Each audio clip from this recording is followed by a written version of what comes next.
भजन सुनल पहिले फिर तो भजन हो खबे करी खड़ा होके हाथ जोड़ के बिना के बोलौनी त लगन पंक्ति हिला मुआवे लगल बढ़िया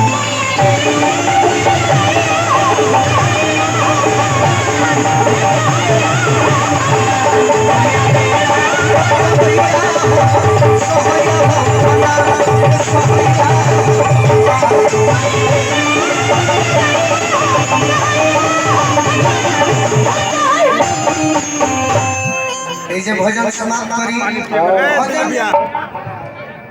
मेहरारू पूछली कि राजा दिनौरा बाहर जाता नहीं तो आई कहिया 2 साल से 4 साल इंतजार कैली पियवा आइला नहीं प्रीति तो मने मने रोक के कह तरीका कह तरीका फूल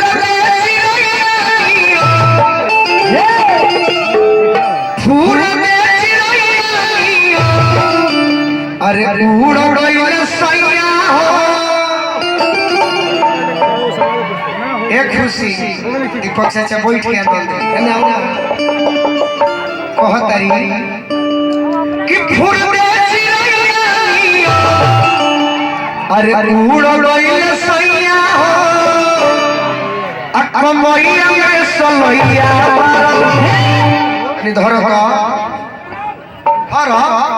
धर काहे खाती पूछलो काहे तो देह चाही दैया हो अकमैया में सलैया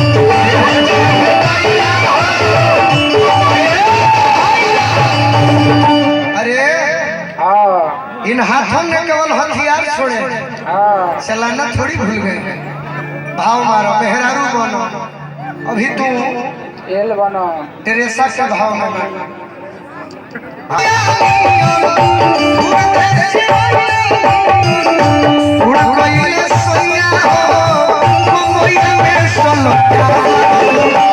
तो देह चाही